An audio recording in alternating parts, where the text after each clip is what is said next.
తెలంగాణ రాజకీయాలను ఒక ఊపేసిన phone tapping కేసులో ప్రధాన నిందితుడు ప్రభాకర్ రావు కస్టడీ విచారణ 5వ రోజుకు చేరుకుంది.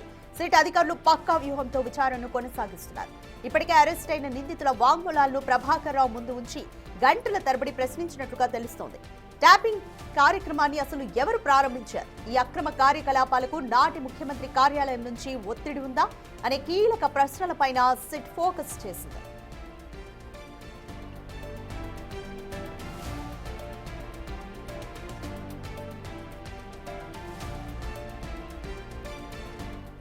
నాలుగో రోజు విచారణలో ప్రధానంగా సెల్ ఫోన్ ఫార్మాట్ చేయడంపైనే ప్రభాకర్ రావును సిట్ ప్రశ్నించినట్లుగా తెలుస్తోంది.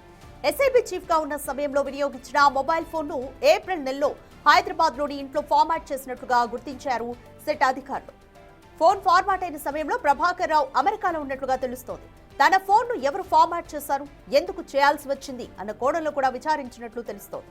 ఆ సమయంలో ఇంట్లో ఎవరున్నారు, ఫోన్ ఫార్మాట్ చేయడానికి ఎవరు సహకరించారు, ఎవరి ఆదేశాలతో ఫోన్ ఫార్మాట్ చేస్తారు అని ప్రశ్నించినట్లు తెలుస్తోంది. అయితే ఆ ప్రశ్నలకు ప్రభాకర్ రావు ఇంకా సరైన సమాధానాలు ఇవ్వలేదని తెలుస్తోంది.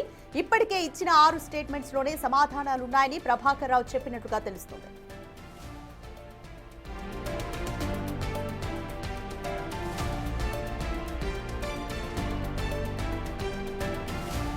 ఇవాళ 5వ రోజు విచారణలో భాగంగా గత 4 రోజుల విచారణలో సేకరించిన సమాచారం ఆధారంగా ప్రభాకర్ రావును ప్రశ్నించనున్నట్లు సమాచారం. 2024 మార్చి 10న పంజాగుట్ట పిఎస్ లో కేసు నమోదైన తర్వాత నిందితుడు అమెరికాకు వెళ్లిపోయాడు. ఫోన్ ఫార్మాట్ విషయం ఎఫ్ఎస్ఎల్ రిపోర్ట్ లో స్పష్టమైంది. వాట్సాప్ కాల్స్, చాట్స్, ఐపీ అడ్రస్ల ఆధారంగా సిట్ ప్రశ్నిస్తోంది. ఫోన్లు, క్లౌడ్, ల్యాప్టాప్ డేటాను ఎందుకు డిలీట్ చేయాల్సి వచ్చింది అన్న కోణంలో విచారిస్తున్నారు. అప్పటి ప్రభుత్వ పెద్దల ఆదేశాలతోనే ఫోన్ ట్యాపింగ్ జరిగిందని సిట్ వద్ద పటిష్ట ఆధారాలున్నట్లు సమాచారం. ఫోన్ ట్యాపింగ్ ఎవరి ఆదేశాలపై జరిగిందనే అంశంపై ప్రభాకర్ రావును విచారిస్తోంది సిట్.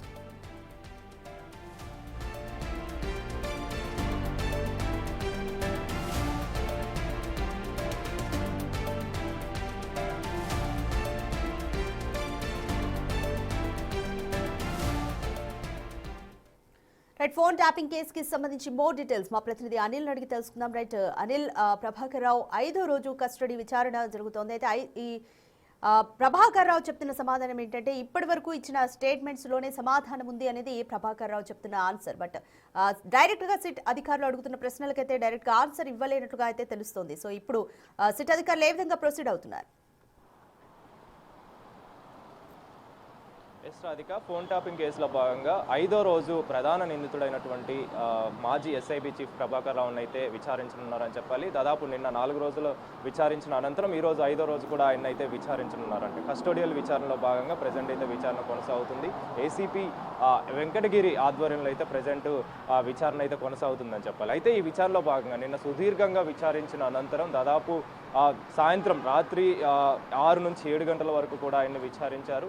ఆ సమయం వరకు కూడా ఆయనకు సంబంధించి ప్రధానంగా ఈ ఫోన్ ట్యాపింగ్ ఎందుకు చేయాల్సి వచ్చింది, ఎవరి ఆదేశాల మేరకు ఫోన్ ట్యాపింగ్ చేయాల్సి వచ్చింది అనేది అదొకటి ప్రధాన అంశం. అయితే మరొకటి ఆయన ఫోన్కి సంబంధించి ఫార్మాట్ చేయాల్సిన అవసరం ఏమొచ్చింది అంటే ముఖ్యంగా ఈయన 2024 మార్చి 10న పంజాగుట్ట పోలీస్ స్టేషన్లో అయితే ఈయన పైన కేసు నమోదైంది. కేసు నమోదైన అనంతరం ఈయన అమెరికాకు వెళ్ళిపోవడం జరిగింది. వెళ్ళిపోయిన అనంతరం కూడా ఇక్కడ అంటే ఆయన అమెరికాలో ఉండి ఇక్కడ హైదరాబాద్లో ఉన్నటువంటి తన ఇంట్లో ఆయన ఫోన్ అనేది ఫార్మాట్ చేయడం జరిగింది. మరి ఎవరు చేశారు, ఎందుకు చేశారు, మీ ఆధ్వర్యంలోనే ఆ ఫోన్కి సంబంధించి ఫార్మాట్ జరిగిందా అనే ప్రశ్నలు అనేవి సిట్ అధికారులు అడిగినట్టుగా కూడా తెలుస్తుంది. ఆ తర్వాత దానికి సంబంధించి సమాధానం కూడా కొంతలేని సమాధానం ఇచ్చినట్టుగా కూడా తెలుస్తుంది. స్పష్టంగా ఎఫ్ఎస్ఎల్కి సంబంధించి ఫోరెన్సిక్ ల్యాబ్ వాళ్ళు దానికి సంబంధించిన రిపోర్ట్ కూడా తీసుకొచ్చారు. ఖచ్చితంగా ఫార్మాట్ జరిగిందని కూడా ఇచ్చినట్టుగా కూడా తెలుస్తుంది. అదేవిధంగా పెద్దల ఆదేశాలతోనే ఈయన ఫోన్ ట్యాపింగ్ చేసినట్టుగా కూడా స్పష్టంగా అధికారుల దగ్గర దానికి సంబంధించిన సమాచారం కావచ్చు, ఆధారాలు కావచ్చు, ఇవన్నీ కూడా ఉన్నాయి. అయితే దీన్ని బేస్ చేసుకుని వాళ్ళు ప్రశ్న అయితే అడగడం జరిగింది.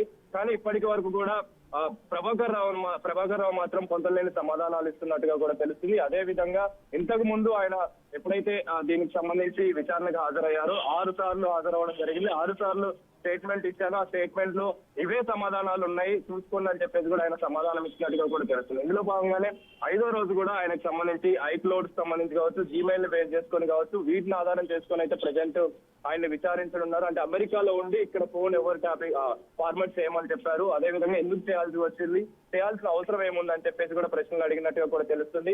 పెద్దలు ఎవరున్నారు, ఆయన వెనక ఎవరున్నారు, ప్రధానంగా ఈ ఫోన్ ట్యాపింగ్ చేయడానికి ఆదేశాలు ఎవరు ఇచ్చారనే కోణంలోనే ప్రజెంట్ అయితే ప్రశ్నలు కావచ్చు, విచారణ కావచ్చు కొనసాగుతున్న పరిస్థితి మనకు కనిపిస్తుంది. 4 రోజుల విచారణ, దాదాపు 98 గంటల పాటు ఆయన స్టేషన్ లో ఉన్నాడు. నిన్న 30 గంటల వరకు కూడా ఆయన విచారించారు. అంటే 4 రోజులు బేస్ చేసుకొని చూస్తున్న 30 గంటల పాటు ఆయన విచారించారు. ఈ 30 గంటల్లో కూడా ఆయన ఫోన్ కి సంబంధించి, ఆయన ఐక్లౌడ్ కి సంబంధించి, జీమెయిల్ కి సంబంధించి ప్రధానంగా విచారించినట్టుగా కూడా మనకు తెలుస్తుంది. కాబట్టి ఈ రోజు 5వ రోజున ఆయన విచారించనున్నారు. మరి ఈ రోజు ఎలాంటి ప్రశ్నలు అడుగుతారు అనేది మాత్రం తెలియాల్సిన పరిస్థితి మనకు కనిపిస్తుంది. Radhika, thank you Anil.